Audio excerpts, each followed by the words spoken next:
Edward's exploitation of the stock market. Betty the bus was taking some very important passengers on a tour of the island of Sodom. On their last journey, they were intended to visit the Sodor China clay pits. Edward found the train hard to move. "Did you see him straining?" said Henry. "Positively painful," said James. "Just pathetic," grunted Gordon. What a cunt. Because Gordon is a bit of a tard, so, of course he'd be the twat into Edward. "Okay, shut up," said Duck. "Edward's better than any of you." "Oh, come on," sighed Edward. "You're right, Duck," said Boko. "Edward's old, but he'll surprise us all." "Oh, come on," puffed Edward. "Finally," he hissed, and he got the train moving. Soon, Edward raced through the gorgeous Season 2 dull countryside. Ugh, disgusting. Bill and Ben were delighted with their visitors. "Oh my God, Bill, look at that! We got some special visitors!" And they took the men to the workers in a brake van. Special. Whatever the hell that is. Just two engines pulling two brake vans. That's all it is, I guess. Yeah. They showed them the inner workings of the China clay pit, which was mainly just white powder everywhere. Nothing special. Well, Season 2's basic and dull anyway, so I don't care. Then it was time for the men to go. "Here you go, Edward." "Yeah, here you go," said the twins. "Oh, thank God," said Edward. On the way home, however, the weather changed. "Oh dear," said Edward. Wind and rain buffeted the old engine. His sanding gear failed, his wheels slipped, and his fireman rode in front, dropping sand on the rails by hand.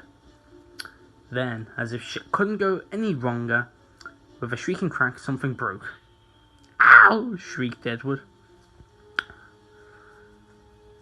The crew inspected the damage. "Oh dear, one of your crank pins broke, Edward. We've taken off your side rods. Now you're a single like an old-fashioned engine. Could you still get the train home? They must start back tonight." "Yes, sir. I will try my damn well best," said Edward. "All right, old boy." His wheels slipped and slipped, but he couldn't get the heavy train moving.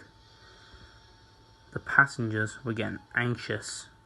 "Oh dear, I need to get home for my fish and chips," they said. Men went along the train, making adjustments between the couplings. Like that'll do fuck all. "Alright, we've loosened the couplings, Edward," said the driver. "Now you can pick them up one by one, just as you do with trucks." "Okay, that might be easier," said Edward. "Okay, now we best get going." Edward moved steadily forwards. The moving helped the first coach start, and the first helped the second, and the second helped the third. And at last, heaving and hauling, "I've done it!" gasped Edward. He was delighted. "Easy, boy," said the driver. "Steady." "Well done, boy. You've got them at last," said the driver, and he listened steadily to Edward's beat as he raced along the line. Edward puffed, battered, weary, but unbeaten, into Knapford Station, where Henry waited with the train for the passengers. The fat controller was already there. He was cross, and he pointed angrily to the clock, but happy, excited passengers swept him aside and thanked Edward, and his driver and fireman too, and then they all set off for Henry's train. Later that night, Duck and Boko saw to it that Edward was left in peace, and Gordon and James remained respectfully silent.